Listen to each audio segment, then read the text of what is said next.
오늘 말씀의 제목은 대답할 말이 있는 인생. 본문은 시편 119편 41절부터 42절까지의 말씀입니다. 대답할 말이 있는 인생의 전제는 질문을 일으키는 인생입니다. 누가 나한테 묻는 사람이 있어야 대답도 할 거 아닙니까? 대답할 말보다 질문을 일으키는 게 먼저입니다. 요즘 참 전도하기 힘들죠. 청년들이 가끔 제게 물어요. 목사님, 전도하기 너무 힘들어요. 전도하고 싶은 사람이 있는데 어떻게 전도해야 될지 모르겠어요. 사실 그렇습니다. 요즘 세상 사람들에게 교회에 대한 이미지가 별로 좋지 않습니다. 교회가 빛을 발하지 못하고 맛을 잃은 소금처럼 되어서 그런 거겠죠. 예수님 말씀대로 세상 사람들이 교회의 착한 행실을 보고 하나님께 영광을 돌릴 수 있도록 교회인 우리가 더욱 성찰하고 회개해서 다시 그 빛을 또 그 맛을 되찾을 수 있어야 하겠습니다. 그러면 그렇게 될 때까지 교회가 더 개혁되고 빛을 발할 때까지 전도는 안 되는 겁니까? 그냥 가만히 있어야 되는 겁니까? 그렇지 않습니다. 전도할 수 있는 길이 여전히 있습니다. 그게 뭐냐? 질문을 일으키는 것입니다. 예수님을 보십시오. 예수님이 이 땅에서 사역하실 때 보면 끊임없이 사람들에게 질문을 일으키십니다. 많은 사람들이 예수님께 찾아와서 묻습니다. 예수님, 오실 그분이 정말 당신 맞습니까? 아니면 우리가 다른 분을 기다려야 합니까? 선생님, 율법 중에 어느 계명이 가장 큽니까? 선생님, 내가 무엇을 하여야 영생을 얻을 수 있습니까? 안식일에 병을 고치는 것이 옳습니까? 로마 황제에게 세금을 내는 것이 옳습니까? 어떻게 이런 일, 거듭나는 일이 가능할 수 있습니까? 우리가 무엇을 하여야 하나님의 일을 하는 것이 됩니까? 수많은 사람들이 예수님께 질문합니다. 예수님은 사람들에게 질문을 일으키시고 그 질문에 대해 답을 하시면서 말씀을 전하시고 전도하십니다. 여러분, 우리가 예수님을 믿고 따르면 예수님을 닮아가게 됩니다. 그리스도인의 삶의 목표, 방향성은 너무나 심플합니다. 예수님을 믿고 예수님을 닮아가는 겁니다. 자, 그러면 보십시오. 아까 예수님은 사람들에게 질문을 일으키신다 그러지 않았습니까? 그런데 우리가 그 예수님을 닮아간다면 어떻게 되겠습니까? 우리의 삶도 질문을 일으키는 인생이 되는 것입니다. 사람들이 물어요. 당신은 왜 그렇게 삽니까? 물론 좋은 의미로. 왜 그렇게 삽니까? 어떻게 그렇게 살 수 있습니까? 인생이 무엇입니까? 당신의 인생의 목적은 무엇입니까? 당신 안에 있는 그 평안과 감사는 무엇입니까? 질문하게 된다는 겁니다. 베드로전서 3장 15절 말씀을 보십시오. 함께 한 목소리를 읽겠습니다. 시작. 너희 마음에 그리스도를 주로 삼아 거룩하게 하고 너희 속에 있는 소망에 관한 이유를 묻는 자에게는 대답할 것을 항상 준비하되 온유와 두려움으로 하고. 아멘. 너희 속에 있는 소망에 관한 이유를 묻는 자들이 있을 거라는 겁니다. 그때 대답할 수 있도록 대답을 항상 준비하라 말씀합니다. 세상 사람들이 우리에게 묻는다는 겁니다. 세상이 이렇게 절망적인데, 상황이 이렇게 안 좋은데, 인생이 이렇게 허무한데 당신들은 도대체 무슨 소망이 있는 겁니까? 이런 상황에 어떻게 그런 희망을 가질 수 있습니까? 그 희망의 근거는 무엇입니까? 그 소망의 출처는 무엇입니까?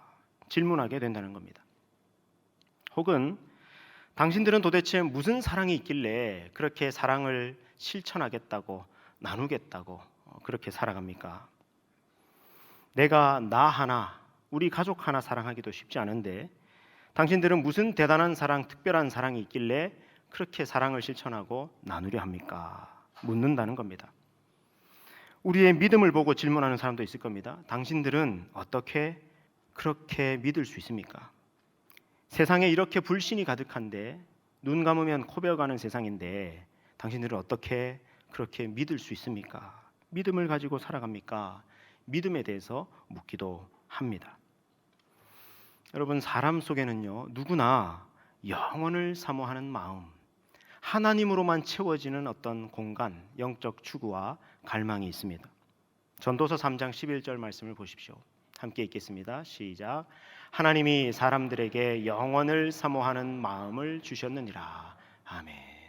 영원을 사모하는 마음, 하나님을 그리워하는 마음, 영적 추구와 갈망이 누구에게나 있다는 겁니다. 그런데 하나님을 만나지 못하고 하나님을 모르는 사람들은 그러므로 본질적으로 불안과 허무가 있습니다. 인생이 이게 다인가? 인생은 어디서 와서 어디로 가는 것인가? 죽으면 다 끝나는 건가? 인생에 대한 허무가 있습니다. 그리고 불안합니다. 하나님을 모르고 하나님을 만나지 못하면 내 인생이 이 광활한 우주에 그냥 우연히 내던져진 것 같거든요. 불안합니다. 여러분, 우리가 하나님을 믿어도 때로 불안하지 않습니까?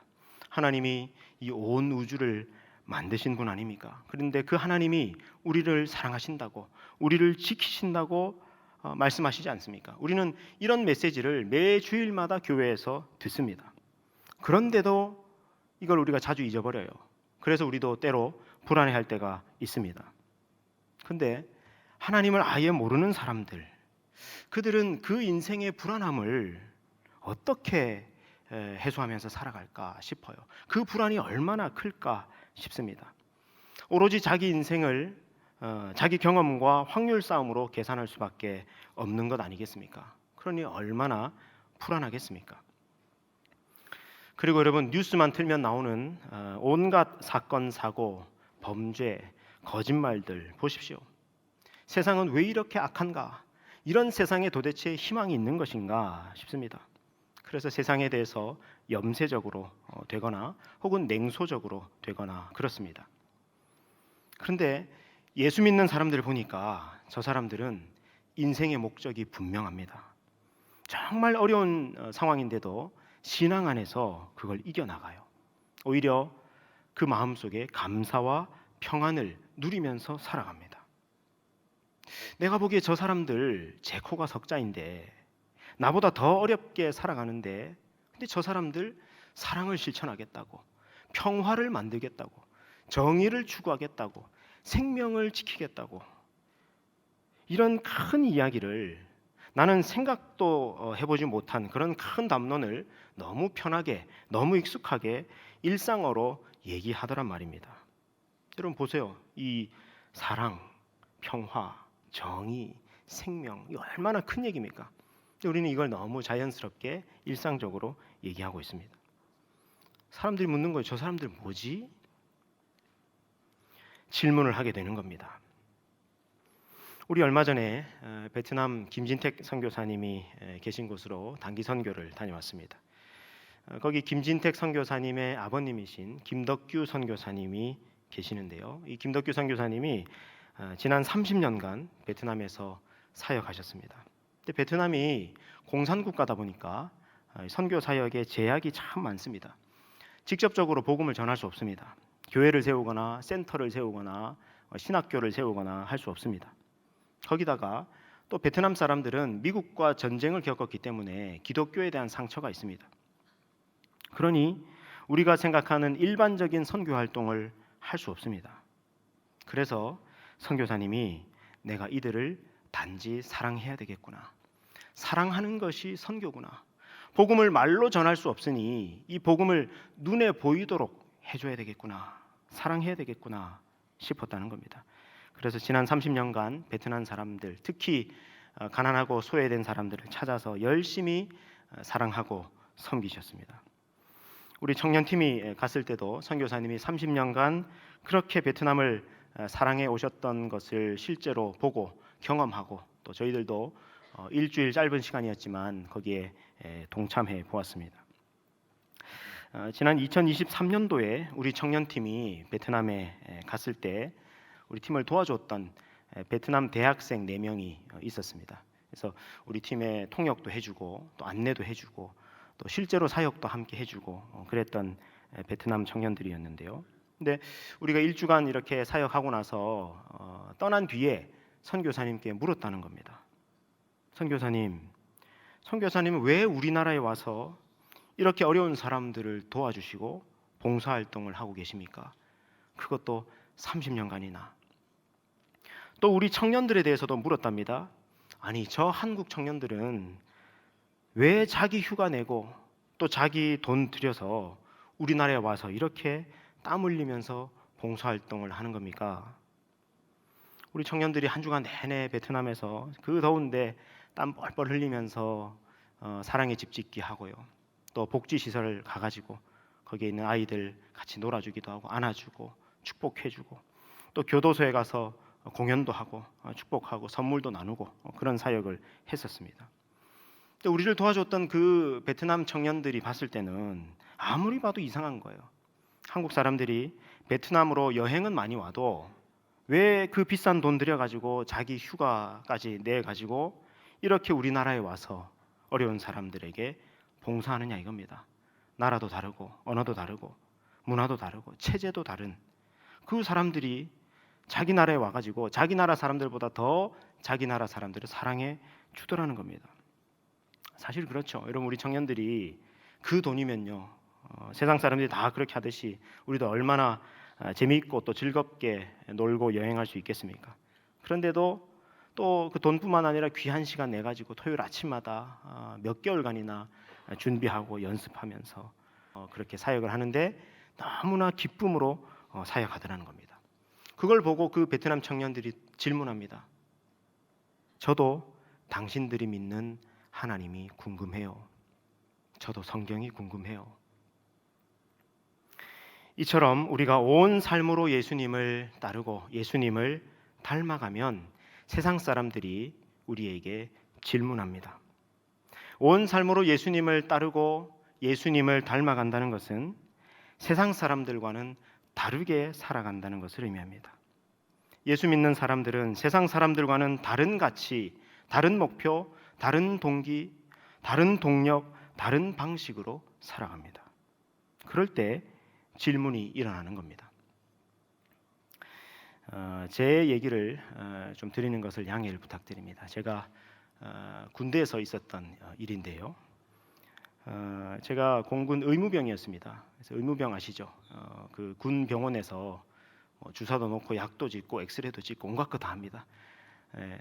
그 의무병으로 이제 제가 군 복무를 했는데 처음에 이제 자대 배치 받아서 가니까 여러분 2등병, 1등병 뭐 그럴 때 주일에 교회 간다고 하기가 쉽지가 않았어요. 그때만 해도 눈치 보여가지고. 그래서 제가 주일에 교회 가려고 어떻게 했느냐면은 토요일 응급실 당직을 저한테 달라 그랬어요. 왜냐하면 응급실 당직을 서고 나면요 그 다음 날 오전을 오프를 해줬거든요. 그래서 제가 그때 주일에 교회 가려고 토요일 밤마다 제가 응급실 당직을 저한테 주세요. 그렇게 했습니다. 고참들은 너무 좋아하죠. 왜냐하면은 사실 평일에 응급실 당직해야 그 다음 날 쉴 거 아닙니까? 근데 사실 토요일에 해봤자 그 다음 날은 원래 쉬는 날이니까 자기들은 안 좋은데 이제 제가 한다고 하니까 너무너무 좋아했습니다. 그래서 제가 매주 토요일마다 이제 응급실 당직을 서고 밤을 새고 그리고 다음 날 아침에 이제 교회로 가는데 그 교회로 가는 발걸음 얼마나 피곤하겠습니까? 밤을 새고 그렇게 가니까. 근데 발걸음은 무겁지만 그래도 그 교회로 가는 그 길이 너무너무 기쁘고 감사하고 그랬습니다. 그렇게 이제 교회를 다녔습니다. 근데 이제 시간이 지나서 명절이 됐는데 여러분 명절이 되니까요 그 군대에서도 술을 주더라고요. 그래서 이 병사들 명절이니까 술도 마시고 좀 이렇게 좋은 시간을 보내라고 하면서 음식하고 술을 제공하는데 저는 이제 술을 안 마시니까 그날 명절에 술 마시는 날에 또 제가 당직 서겠다고 한 거예요. 그러니까 또 고참들이 얼마나 좋아합니까? 자기 순번 돌아올 뻔했는데 제가 하겠다고 하니까 너무 좋아하면서 이제 맡겼습니다. 그래서 제가 이제 당직을 서고 명절 때마다 이제 그랬는데 나중에는 이제 제가 제대할 때쯤 돼가지고 고참이 되었는데도 그런데도 어차피 명절에는 뭐 술을 저는 안 마실 거니까 오늘 내가 당직할게. 그러니까 또 너무 좋아하는 겁니다. 그래서 또 이제 우리 후임들 다 술 마시고 널브러져 여기저기 막 널브러져 있으면 제가 또 이게 데려다가 침대에 눕히고 뒷정리 다 하고 뭐 그런 일을 좀 했었습니다. 근데 하루는 이제 제가 응급실 당직을 또 서고 있는데 한 고참이 저보다 한 기수 위에 있는 고참이 와가지고 저 앞에서 괜히 서성이면서 뭐 할 말이 있는 듯이 하면서 왔다 갔다 하는 거예요. 그래서 이제 저 앞에 이렇게 앉더니 갑자기 제 손목을 확 붙잡고 얘기를 하는 겁니다. 현호야, 나 좀 살려줘. 나 어떻게 하면 돼? 그러는 겁니다. 저는 지금도 그 말이 잊혀지지가 않아요. 나 좀 살려줘. 그런 겁니다.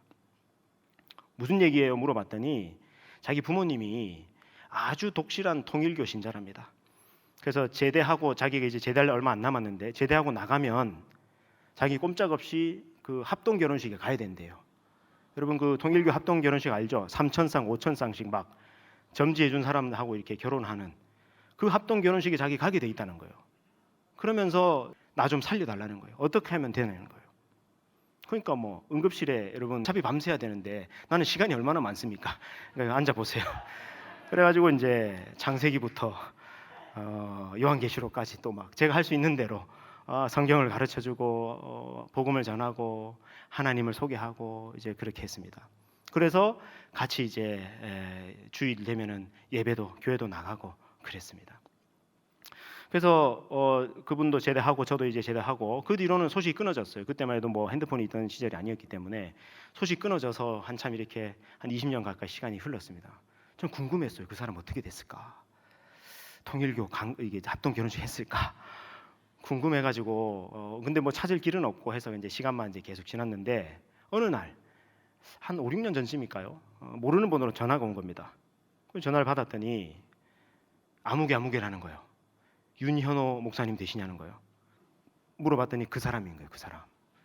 그래서 제가 당장 물었죠. 처음으로 물었죠. 합동 결혼식 했습니까? 안 했다는 겁니다. 안 했고 그 뒤로도 계속 믿음을 잘 지켜서 아주 이름만 대면 알 수 있는 그 교회에 지금 집사로 그렇게 신앙생활 잘 하면서 살고 있다고 너무 감사하다고 그렇게 소식을 전해왔습니다. 근데 그때를 제가 이렇게 돌이켜 보니까 보세요. 제가 무슨 뭐 대단히 뭐 특별한 거 한 게 아무것도 없습니다. 그냥 주일에 교회 가려고 뭐 토요일 당직 내가 설게요. 뭐 술 마시는 명절에 그냥 나 안 마시고 내가 당직 설게요 하고 뭐 그렇게 살았을 뿐인데 그 조금 다르게 산 것이 그 사람에게 질문을 불러일으키더라는 겁니다. 세상 사람들로부터 질문을 일으키는 인생이 되시기를 우리 주님의 이름으로 축복합니다. 질문을 일으키는 인생이 되면 여러분 이미 대답할 말이 있는 인생이 된 겁니다. 말을 잘 하지 않아도 괜찮습니다. 내 삶이 누군가에게 질문을 일으켰다면 그 삶이 이미 대답이 된 겁니다. 자, 그러면 여기서 또 부담이 되거나 낙심이 되는 분들이 있습니다. 질문을 일으키는 인생, 대답할 말이 있는 인생, 참 멋지고 나도 그렇게 살고 싶은데 지금 나 자신을 보니까 세상 사람들로부터 별로 질문을 일으키지 못할 것 같은 겁니다. 너무 평범해요. 평범하다 못해 세상에 잘 나가는 사람들에 비해서 초라하기까지 합니다. 질문을 일으키는 인생, 대답할 말이 있는 인생, 멋지긴 한데 저한테는 너무 먼 얘기 같습니다 하는 사람이 있습니다. 근데 여러분, 지금 현재의 여러분의 모습으로 낙심하지 마십시오. 여러분이 정말 예수님을 믿는다면, 여러분이 성령을 받았다면 여러분은 이미 예수님을 닮아가고 있습니다. 변화되고 있습니다. 여러분에게 더 나은 삶이 이미 시작되었습니다. 물론 예수님을 믿었다고 해서 단번에 성자가 되지는 않습니다. 그러나 조금씩이라도 변화되어 가고 있습니다. 여러분의 삶이 나아지고 있습니다. 그러므로 여러분의 인생 속에 누군가 질문을 하게 될 순간이 반드시 있을 것입니다. 그리고 질문을 일으키는 인생, 대답할 말이 있는 인생은 여러분 보세요. 나를 보세요. 내가 하나님의 은혜로 이렇게 특별하게 살아요. 내가 이렇게 변했어요. 다르게 살아요. 성공했어요. 이렇게 할 수 있는 성공이나 성취를 이룬 사람들만 되는 것이 아닙니다. 때로는 내 삶의 어떠한 행위나 결과나 성취가 아니라 내 존재 자체가 누군가에게 질문을 일으킬 수 있습니다. 내가 하나님의 사랑을 받는 존재, 내가 하나님의 아들이고 딸인 내 존재 자체가 누군가에게 질문을 일으킬 수도 있다는 겁니다. 이번에 일본 비전 트립 팀이 이걸 경험했습니다. 주일에 저희들 일정 가운데 주일이 있었는데 나가사키 침례교회 일본인 교회였습니다. 거기에서 이제 함께 예배를 드리고 저희가 준비해간 그 특송을 불렀습니다. 그리고 특송 이후에 평화의 인사를 나누는데 이제 거기서는 저희는 앉아서 이렇게 평화 인사를 나누지만 거기에서는 이렇게 다 돌아다니면서 한 사람 한 사람 찾아가서 그렇게 평화의 인사를 나누었습니다. 그래서 우리 청년들이 찾아가서 뭐 늘 하듯이 이렇게 환하게 웃으면서 평화의 인사를 나누고 그렇게 하는데 거기 계신 그 일본 성도님들이 많은 분들이 눈물을 흘리시는 거예요. 예. 근데 그 광경을 보고 계시던 나가사키 교회 담임 목사님도 눈물을 흘리시고 예배 인도하시던 분도 눈물을 흘리시고 그래가지고 예배가 잠시 멈추었던 그런 일이 있었습니다. 그래서 예배 끝나고 나서 거기 담임 목사님께서 그러시는 겁니다. 일본 성도들이 이렇게 마음을 열고 또 눈물을 흘리시는 경우가 잘 없는데 우리 청년들과 한국에서 온 청년들과 이렇게 평화의 인사를 나누면서 눈물을 흘리는 그 모습이 너무 감동이 돼서 그렇게 눈물을 흘렸다는 겁니다. 여러분 아시지 않습니까? 일본 사람들은 좀처럼 자기 감정을 잘 드러내지 않지 않습니까? 그런데 우리 청년들과의 만남에서 그런 은혜가 있었다는 겁니다. 그때 제가 깨달았어요. 존재 자체가 사역일 수 있겠구나. 여러분 우리가 그때 뭘 했습니까? 인사한 거예요. 인사. 그냥 찾아가서 인사하고 눈 맞추고 그냥 환하게 인사하고 그게 다였는데 그 일본 성도님들의 마음을 열고 움직이는 사역이 일어난 겁니다. 여러분 잊지 마십시오. 내가 어떻게 살았고 무엇을 이루었고와 아무 상관없이 내 존재 자체가 사역이 될 수 있고요. 내 존재 자체가 누군가에게 질문을 일으킬 수 있습니다. 그리고 누군가에게 답이 될 수 있습니다. 내가 하나님의 사랑받는 존재인 것, 그 자체가 많은 사역을 하고 많은 질문을 일으킬 수 있습니다. 그래서 오늘 본문이 이렇게 말씀합니다. 이제 설교 끝부분인데 드디어 오늘 본문이 나왔습니다. 우리 함께 보시겠습니다. 시편 119편 41절 42절인데요. 우리 다시 한번 같이 읽겠습니다. 시작. 여호와여 주의 말씀대로 주의 인자하심과 주의 구원을 내게 임하게 하소서. 그리하시면 내가 나를 비방하는 자들에게 대답할 말이 있사오리니 내가 주의 말씀을 의지함이니이다. 아멘. 이게 대답할 말이 있사오리니 이게 핵심이죠. 대답할 말이 있는 인생. 어떻게 해주시면 내가 대답할 말이 있는 인생이 되겠다는 겁니까? 내가 대답할 말이 있는 인생이 되기 위해서 무엇을 간구하고 있습니까? 그게 41절이죠. 그게 뭐예요? 주님의 말씀대로, 주님의 약속대로 주의 인자하심과 주님의 구원을 내게 베풀어 주십시오. 여러분 여기 주의 인자하심 할 때 인자하심이 뭘까요? 히브리어로 이게 바로 헤세드입니다. 헤세드. 기억나십니까? 헤세드가 무슨 뜻입니까? 헤세드. 헤세드는 언약적인 사랑, 언약적인 신실함, 한결같은 사랑. 제 할 도리를 다하지 못한 사람에게 하나님께서 일방적으로 베풀어 주시는 신적 자비와 은혜, 이게 헤세드입니다. 주님, 제게 헤세드를 베풀어 주십시오. 제게 사랑을 부어 주십시오. 제게 구원을 베풀어 주십시오. 그러면 어떻게 된다는 겁니까? 내가 대답할 말이 있는 인생이 되겠습니다. 그 말입니다. 여러분, 예수님 닮은 삶을 살고 다르게 살고 거룩하게 살고 난 후에만 질문을 일으키는 인생, 대답할 말이 있는 인생이 되는 것이 아닙니다. 단지 주님의 사랑을 받고 주님의 구원을 받으면 하나님의 사랑받는 자로, 구원받은 자로, 그 존재 자체로 대답할 말이 있는 인생이 되는 것입니다. 정말 그렇습니다. 내가 주님으로부터 충분히 사랑받는 자로, 구원받은 자로 누군가에게 존재하는 것만으로도 사람들은 여러분에게 다름을 느낍니다. 질문하고 싶은 마음이 듭니다. 그리고 여러분은 대답할 말이 있습니다. 하나님의 사랑이 여기에 있다고, 하나님의 헤세드가 여기 있다고, 자격 없는 내게 먼저 베풀어 주신 하나님의 사랑이 여기에 있다고, 하나님의 구원이 여기에 있다고. 하나님이 내게 은혜 주셔서 내가 부자 되고 건강하고 성공해서가 아닙니다. 여전히 어려움이 있습니다. 문제 많습니다. 고통스러운 현실입니다. 그러나 그럼에도 불구하고 내게 너무나 확실한 진리가 있는데, 나는 이 온 우주보다 크신 하나님의 사랑받는 자입니다. 나는 구원받은 자입니다. 인생의 목적이, 이유가 여기에 있습니다. 그 사랑이, 그 구원이 여기에 있습니다. 자신 있게 대답할 말이 있을 것입니다. 여러분, 축복합니다. 주님께서 여러분에게 주님의 헤세드와 구원을 베풀어 주시기를 바랍니다.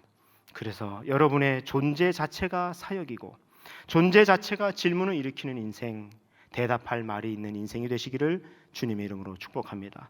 그래서 예수님을 믿고 예수님을 닮아가고 세상 사람들과 조금이라도 다르게 살아서 더 많은 사람들에게 더 자주 질문을 일으키는 인생, 대답할 말이 있는 복된 인생이 되시기를 우리 주님의 이름으로 축원합니다.